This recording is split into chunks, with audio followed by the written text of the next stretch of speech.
अस्सलाम वालेकुम। तो आ गए आप सब मेरी स्टोरी सुनने के लिए। चले टाइम वेस्ट किए बगैर स्टोरी शुरू करते हैं। आज से तकरीबन 4 साल पहले मेरे अब्बू ने ये कहकर मेरे सामने अम्मी को तलाक दी थी कि ये औरत बदकिरदार है और मेरी बीवी कहलाने के काबिल नहीं है। ये बात सुनकर मैं घबरा गई और रोने लगी। मैंने अब्बू के सामने हाथ जोड़ दिए और बोली, खुदारा अब्बू, हम पर ऐसा जुल्म ना कीजिए। इस दुनिया में हमारा आपके सिवा है ही कोई नहीं।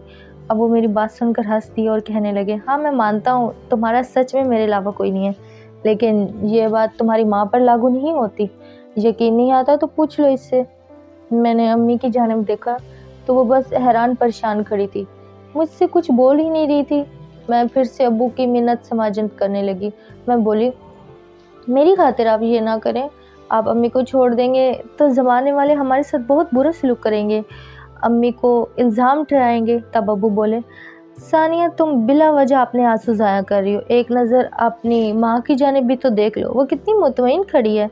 तुम ये मत समझो कि मैं तुम्हारी माँ को तलाक देकर उसके साथ किसी भी किस्म की ज़्यादती कर रहा हूँ, बल्कि ये तो इसकी आज़ादी का परवाना है। ना जाने इसने कितनी मन्नतें मुरादें मांगी हैं इस दिन के लिए, कितने पापड़ बेले हैं। तब मैं अम्मी की जानब लपकी। मैं कहने लगी, अम्मी अपने मुंह से कुछ तो कहें, अब्बू को कुछ तो कहें कि वो आपको ना छोड़ें। अगर उन्होंने छोड़ दिया तो हम कहाँ जाएंगी, क्या होगा हमारा। तो अम्मी कहने लगी, अल्लाह की ज़मीन बहुत बड़ी है, हम कहीं भी चले जाएंगे।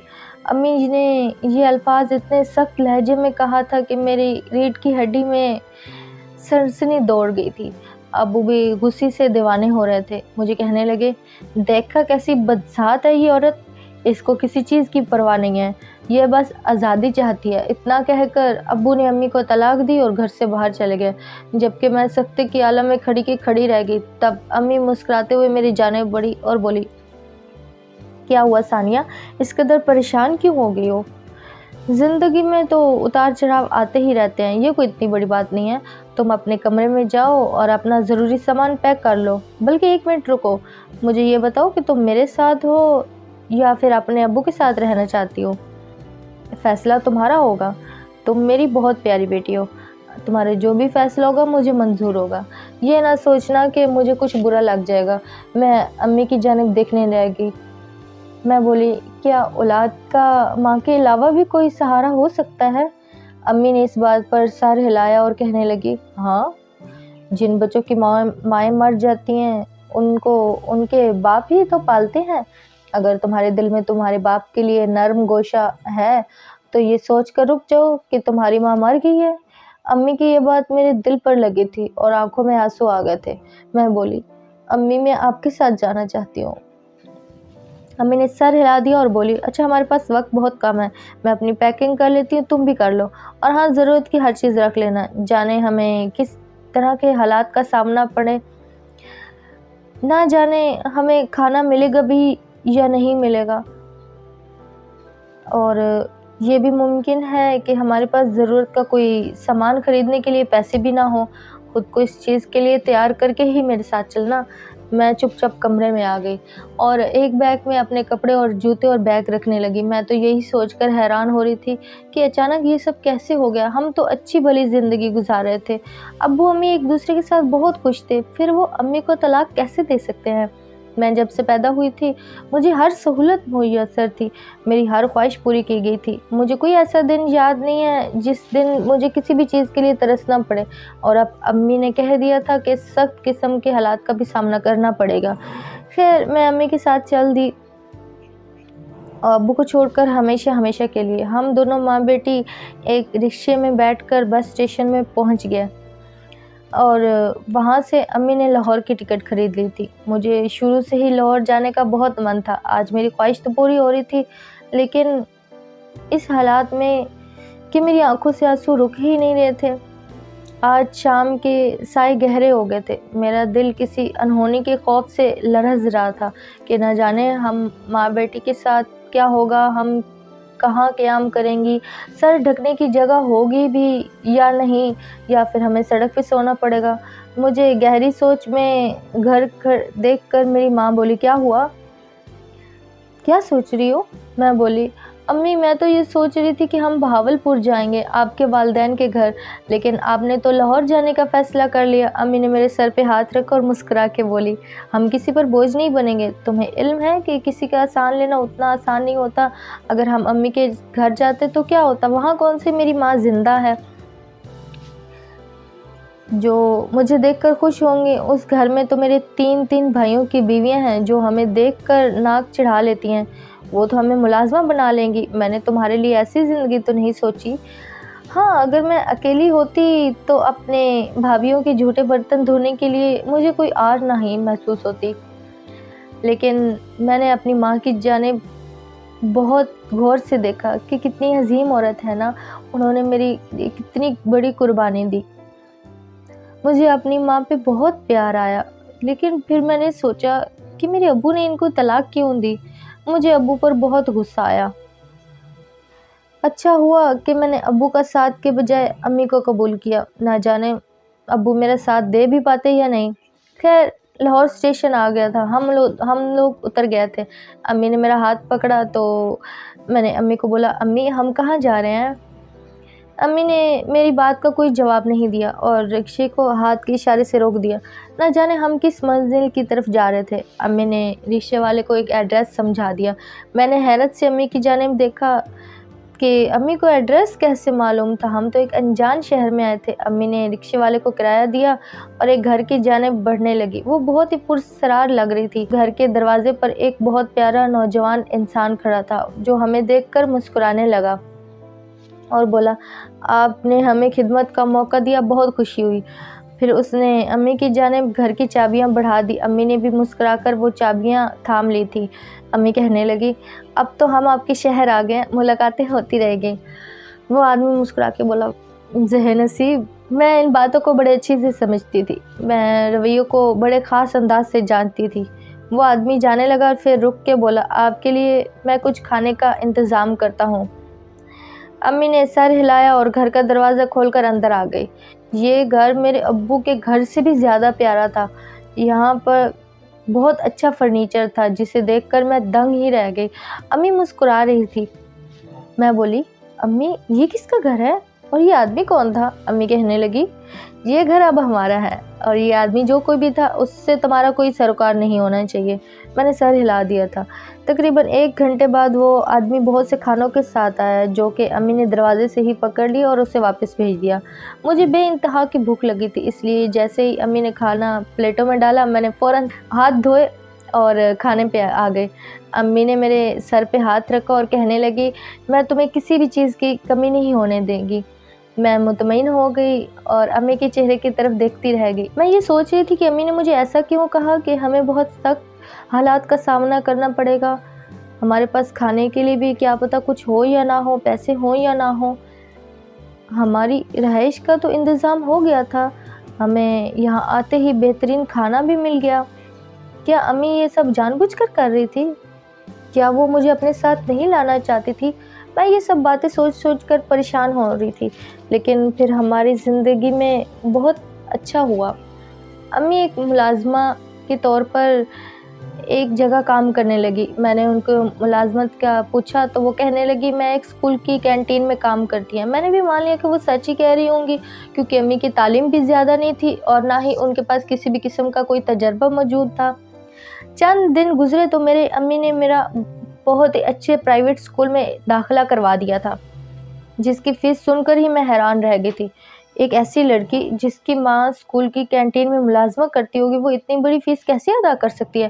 میں نے امی سے کہہ دیا تھا کہ میں اتنے بڑے اسکول میں نہیں جاؤں گی، آپ مجھے کسی سرکاری اسکول میں داخل کروا دیجیے، میں آپ پر بوجھ بننا نہیں چاہتی۔ امی نے مجھے گھور کر دیکھا اور بولی، تم اپنے ننھے سے دماغ پر زیادہ زور نہ ڈالا کرو، میں جو کر رہی ہوں وہ سوچ سمجھ کے کر رہی ہوں، میں تمہیں کامیاب دیکھنا چاہتی ہوں۔ میں بولی، امی مگر آپ میری فیس کہاں سے پوری کریں گی؟ امی کہنے لگی، یہ میری سر درد ہے نا، تم کیوں سوچ کر ہلکان ہو رہی ہو؟ میں چپ کر گئی تھی۔ میں بہترین اسکول میں پڑھنے لگی تھی، ہم دونوں ماں بیٹی کا لائف سٹائل بالکل بدل کے رہ گیا تھا، امی کے رنگ ڈھنگ بھی پہچانے نہیں جاتے تھے۔ وہ کھلا پیسہ خرچ کرتی تھی، خود بھی بہترین لباس پہنتی تھی اور میرے لیے بھی بہت اچھے اچھے کپڑے لاتی تھی۔ ایک دن امی کام پر گئی لیکن انہیں واپسی پر بہت دیر ہو گئی۔ عموماً ایسا ہوتا تھا کہ میرے اسکول کی واپسی سے پہلے ہی امی گھر واپس آ جاتی تھی، لیکن آج گھر کا دروازہ بند تھا۔ یہ تو شکر تھا کہ میرے پاس گھر کی چابی موجود تھی، ورنہ میں تو باہر ہی کھڑی رہتی۔ بھوک سے میرا برا حال ہو رہا تھا، فریج میں کچھ کھانے پینے کی چیز تھی لیکن دل نہیں کر رہا تھا کھانے کے لیے۔ امی کی فکر تھی جو بڑھتی ہی جا رہی تھی۔ میں امی کی واپسی کے لیے رو رو کے دعائیں کر رہی تھی۔ یوں ہی وقت گزرتا رہا اور شام کے 2 سے 4 اور 4 سے 8 بج گئے، اور پھر جب 10:16 ہوئے تو گھر کا دروازہ کھلنے کی آواز آئی۔ میں بھاگ کر دروازے کے پاس پہنچ گئی تھی۔ سامنے ہی امی کھڑی تھی، وہ بہت ہی خوشی لگ رہی تھی۔ میں نے ان کے پیچھے اسی شخص کو دیکھا تھا جس نے ہمیں اس گھر کی چابیاں دی تھی، وہ دروازے سے ہی لوٹ گیا تھا۔ امی مسکراتے ہوئے گھر کے اندر داخل ہوئی تھی۔ تب میں پھٹ پڑی تھی۔ میں بولی، امی آپ کہاں رہ گئی تھی؟ میرا کچھ تو خیال کیا ہوتا آپ نے، میں کب سے آپ کے انتظار میں گھل گھل کر ختم ہو رہی تھی۔ امی کہنے لگی، ارے ثانیہ، اتنے بڑے بڑے آنسو بہا کر میری خوشی تو ختم نہ کرو۔ آج مجھے گھر آنے میں اس لیے اتنی دیر ہو گئی کیونکہ مجھے ایک بہت ہی بڑے ہوٹل میں مینیجر کی جاب مل گئی ہے۔ اب ہمارے دن پھر جائیں گے، میری تنخواہ بہت اچھی ہو جائے گی اور میں دنیا جہان کی تمام نعمتیں تمہارے قدموں میں لا کے ڈھیر کر دوں گی۔ میں بولی، امی آپ نے پہلے ہی مجھے کسی چیز کی کمی نہیں ہونے دی۔ امی بہت خوش لگ رہی تھی۔ خیر مجھے اس بات کی ردی بھر بھی خوشی نہیں تھی کیونکہ امی نے مجھے بتایا تھا کہ اب وہ ہر رات لیٹ ہی واپس آئیں گی، وہ رات کو 8 بجے سے پہلے نہیں آ پائیں گی، اسی لیے انہوں نے میرے لیے ملازمہ کا انتظام کر دیا تھا۔ اس بات پر میں نے احتجاج بھی کیا تھا کہ امی پہلے مجھ سے میرا باپ چھن گیا اور اب ماں بھی دور ہو جائے گی، میں ایک ملازمہ کے سہارے زندگی کیسے بسر کروں گی؟ امی کے چہرے پر آج پہلی بار مجھے کرب نظر آیا۔ وہ کہنے لگی، میں نے تم سے تمہارا باپ نہیں چھینا، کیا تم اس کے الزامات کو سچ مانتی ہو؟ کیا تمہیں لگتا تھا کہ میں غلط ہوں؟ میں نے نفے میں سر ہلا دیا اور بولی، امی میں آپ پر کبھی بھی شک نہیں کر سکتی، میں تو آپ کی جاب کی وجہ سے پریشان ہوں۔ امی چپ چاپ اٹھی اور کمرے میں چلے گئی، جبکہ وہ میرے لیے ماضی کی باتیں تازہ کر گئی تھی۔ مجھے آج بھی وہ دن یاد آ رہا تھا جب ابو نے امی کو طلاق دی تھی۔ ابو نے امی سے کہا تھا کہ تم بد کردار ہو۔ جب سے ہم لاہور آئے تھے امی کی ساری سرگرمیاں میری آنکھوں کے سامنے گھوم رہی تھی۔ وہ یہاں آئی تھی تو ان کے رنگ ڈھنگ بدل گئے۔ امی تو یہاں کسی کو جانتی ہی نہیں تھی، پھر وہ کون تھا جو ہمارے لیے یہ سب کر رہا تھا؟ وہ شخص کون تھا جو امی کے ساتھ مجھے اکثر نظر آتا تھا؟ اب کیونکہ جو کہ میں بڑی ہوتی جا رہی تھی میری سوچ کا پیمانہ بدل رہا تھا، دل میں ایسے خیالات بھی آ رہے تھے جن کو سوچ کر ہی میرا دماغ پھٹ رہا تھا۔ میں نے سوچ لیا تھا کہ میں اپنی سوچوں کا رخ موڑ لوں گی۔ اب زندگی کا نیا امتحان شروع ہو گیا، زندگی کا رخ بدل گیا تھا۔ امی بہت مصروف رہنے لگی تھی اور میری شکایت ہمیشہ رہتی تھی کہ میں آپ کو بہت مس کرتی ہوں، لیکن امی نے کہا، بیٹا میں یہ کام ہے اور میں اپنا کام نہیں چھوڑ سکتی۔ امی نے میرے لیے ایک ہوم ٹیوشن کا بھی انتظام کر لیا تھا کیونکہ میں اب بڑی کلاس میں ہو گئی تھی، اس لیے مجھے پڑھائی پر زیادہ محنت کرنی پڑ گئی تھی۔ میرے میٹرک کے امتحان تھے تو سر کھجانے کا بھی وقت نہیں ملتا تھا، اتنے دن گزر جاتے تھے امی سے تفصیل سے بات ہی نہیں ہو پاتی تھی۔ خیر یہ دور بھی گزر گیا اور میں امتحانات سے فارغ ہو گئی۔ جس دن میرا آخری پرچہ تھا اس دن میں 16 سال کی ہو گئی تھی۔ امی مجھے اپنے ہوٹل میں لے گئی تھی اور میرے لیے اچھی سی دعوت کا انتظام کیا تھا۔ میں بہت خوش تھی کہ اب مجھے سکون ہی سکون ملے گا، لیکن میں کہاں جانتی تھی کہ گھر کی خاموشی مجھے کاٹ کھانے کو دوڑے گی۔ میں اب اس تنہائی سے گھبرانے لگی تھی۔ ایک دن جب امی کام سے گھر واپس آئی تو میں پھٹ پھٹ کر رونے لگی، امی آپ اپنی جاب چھوڑ دیں، میرا آپ کے بغیر دل نہیں لگتا، میں تو ایسے پاگل ہو جاؤں گی۔ تب امی نے میرا ہاتھ پکڑ لیا اور کہنے لگی، ثانیہ تمہیں علم ہے کیا؟ دوسرے ممالک میں جب بچے اپنے امتحانات سے فارغ ہوتے ہیں تو وہ وقت گزاری کے لیے چھوٹی موٹی جاب کرتے ہیں، اس طرح وہ بچے لوگوں سے ڈیل کرنا بھی سیکھ جاتے ہیں اور ان کے پاس ایکسپیرینس بھی ہو جاتا ہے۔ اگر تمہیں یہ آئیڈیا اچھا لگتا ہے تو بتاؤ، میں تمہارے لیے ہوٹل میں جاب دلوا دوں گی۔ مجھے بڑی دیر سے امی کی کام کی جگہ وزٹ کرنے کا شوق تھا، اسی لیے میں نے فوری طور پر حامی بھر لی تھی اور بولی، جی امی یہ تو بہت ہی اچھی بات ہے۔ امی بھی مسکرا دی۔ میں نے تو خواب میں بھی نہیں سوچا تھا کہ میں تو اجڑ جاؤں گی، یہ جاب میری کامیابی کی راہ نہیں بلکہ مجھے اندھیروں میں لے کر جائے گی، مجھ پر رشتوں کی حقیقت اس طرح کھلے گی کہ میرا سانس ہی مجھ پر تنگ ہو جائے گا۔ میں امی کے ساتھ ہوٹل آنے لگی تھی، وہ یہاں مینیجر تھی، سب ان کی بہت عزت کیا کرتے تھے۔ میں کم عمر بھی تھی اور میرے پاس کوئی تجربہ نہیں تھا، اسی لیے مجھے ویٹرس کی جاب مل گئی۔ मैं बहुत मेहनत और ईमानदारी से काम कर रही थी। यहाँ आकर बहुत मसरूफ़ हो गई थी। ज़िंदगी का एक नया पहलू मेरे सामने खुल रहा था। यहाँ पे काम करने वाली बहुत सी लड़कियाँ मजबूर थी। ऐसी लड़कियाँ भी थी जो अपने घर की वाहिद कफ़ील थी। मेरी बहुत सारी लड़कियों से दोस्ती भी हो गई थी। हम सब मिलकर लंच करती थी। वक्त अच्छा गुजर रहा था। मेरी तनख्वाह भी अच्छी थी, लेकिन मज़े की बात तो ये थी कि मुझे यहाँ पे टिप भी बहुत अच्छी मिला करती थी। मेरा खर्चा बआसानी निकल जाता था। अब तो मैं अपने लिए सेविंग भी करने लगी थी। मैंने सोच लिया था कि मैं इतना पैसा जमा कर लूँगी कि अपने कॉलेज की फ़ीस चंद माह खुद दे सकूँ। अम्मी भी मेरी कारकर्दगी से बहुत खुश थी। वो कहती थी कि बेटी, मुझे इस बात पर फ़ख्र होता है कि तुम सबके साथ घुल मिल गई हो। तुम किसी के साथ रोब नहीं झाड़ती कि तुम एक मैनेजर की बेटी हो। अम्मी की बातें सुनकर मैं भी मुस्कुरा देती थी। एक दिन अम्मी मेरे पास आई और कहने लगी, सानिया, आज सफाई वाली नहीं आई और हमें फौरी तौर पर 410 कमरा साफ़ चाहिए। तुम उसकी सफाई कर सकती हो क्या? मैं किसी को और को नहीं कहना चाहती क्योंकि मेरी बेटी खुद ही मौजूद है। मैंने कहा, जी अम्मी, मैं कर दूँगी। मैं जाने लगी तो अम्मी ने मेरा हाथ पकड़ा और मुझे रोक कर कहने लगी, सानिया, इस बारे में किसी को नहीं बताना। तुम्हारी जो इज़्ज़त बनी हुई है, मैं नहीं चाहती कि वो ख़राब हो जाए। अगर कोई पूछे तो टाल देना। मुझे अम्मी की इस बात ने हैरान कर दिया। मैंने सोचा कि सफाई करने में कोई हर्ज नहीं है, फिर अम्मी मुझे ऐसा क्यों कह रही है? मैं अम्मी से कमरे की चाबियां लेकर कमरे में चली गई थी और बड़े सुकून से उस कमरे को देख रही थी, जब अचानक से अंधेरा छा गया और तभी मुझे किसी के सख्त हाथों की गिरफ्त महसूस हुई। वो हाथ मेरे लबों पे रख कर मेरी चीख को दबा दिया गया। कमरा नंबर 410, उसमें मुझ पर क़यामत बीत गई थी और बाहर किसी को इल्म भी नहीं हुआ था। मैं बेड पर बेजान मौजूद की तरह पड़ी थी जब मुझे अंधेरे में हल्की सी रोशनी नज़र आई थी। एक आदमी का मकरूह चेहरा मुझे दिखाई दिया, वो आदमी जिसने मेरी ज़िंदगी बर्बाद कर दी। मैं कमरे से बाहर आई, मेरा पूरा वजूद लरज़ रहा था। अम्मी ने मुझे देखा तो मुझे पकड़कर अलग कमरे में ले गई। वो बोली, क्या बात है, तुम घबराई हुई क्यों हो? मैंने हिचकियों और आहों में अम्मी को सारी बात बता दी। मुझे यही लग रहा था कि अम्मी को जब पता चलेगा तो वो पूरे होटल को सर में उठा लेगी। वो मेरे लिए सारे ज़माने से भिड़ जाएगी। वो सीसी कैमरे के सारे रिकॉर्ड चेक करेगी कि आखिर उस कमरे में मुझसे पहले कौन गया था। वो मेरे मुजरिम को सख्त से सख्त सज़ा देगी। लेकिन मेरी अम्मी ने मेरी बात सुनते ही मेरे मुंह पे हाथ रखा और कहने लगी, सानिया, तुम्हें मेरे सर की कसम है, इस बात को किसी को ना बताना। अगर ये बात खुल गई तो हमारे हाथ में सिवाय बदनामी के कुछ नहीं आएगा। हम रुसवा होकर रह जाएंगे। जो कुछ तुम्हारे साथ एक बार हुआ है, लोगों को पता चलेगा तो वो बार बार करेंगे। तुम्हारी इज्जत को बार बार उछाला जाएगा। लोग मुजरिम को कसूरवार नहीं ठहराएंगे, बल्कि तुमसे ही सवाल जवाब करेंगे कि तुम आखिर उस कमरे में क्यों गई थी। मैं अम्मी की बातें सुनकर खौफज़दा हो गई। इसीलिए हम माँ बेटी ने तबीयत ख़राब होने का बहाना किया और हम दोनों हॉस्पिटल में चेकअप करवाने के लिए गई, जिससे ये साबित हो गया था कि मेरे साथ बहुत बड़ा जुल्म हो गया।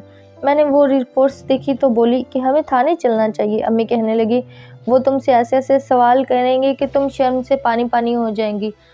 कहो मंजूर है।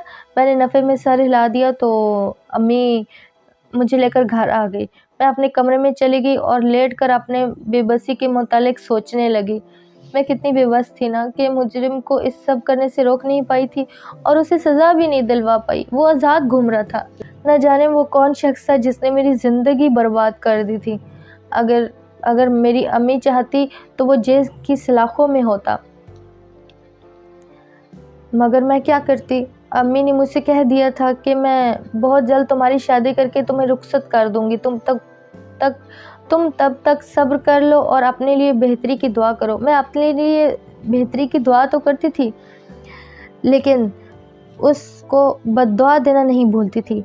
मैं हर नमाज में रो रो के अल्लाह से यही फरियाद करती थी कि मेरे मुजरिम को सख्त से सख्त सज़ा दो और उसको मेरे सामने बेनकाब कर दो। मैं कहाँ जानती थी कि मुजरिम की असलियत जानने के बाद मैं सके रिश्तों पर भरोसा करना ही छोड़ दूँगी। एक रात तहज्जुद की नमाज़ पढ़ के मैं जब फ्री हुई तो मुझे डर लगने लगा था। जब से ये मेरे साथ हादसा हुआ था, मैं हर वक्त घबराई सी रहती थी। आज भी दिल बहुत ज़ोर से धड़क रहा था। मैंने सोचा कि अल्लाह के हुजूर तो रोकर मैंने अपने दिल की भड़ास निकाल दी। अब मैं अपनी अम्मी के सामने जाऊं और उनके सामने भी चंद बातें करूं और उनको बताऊं कि मैं किस कर्ब और किस अज़ियत से गुज़र रही हूं। इसलिए मैं अम्मी की जानिब जाने लगी। मैं दरवाजे तक पहुंची तो मुझे अंदर से मर्दाना आवाज़ सुनाई दी। मेरे बढ़ते हुए कदमों को एकदम से ब्रेक लगा था। उस वक्त अम्मी के कमरे से मर्दाना आवाज़ आना नॉर्मल बात नहीं थी।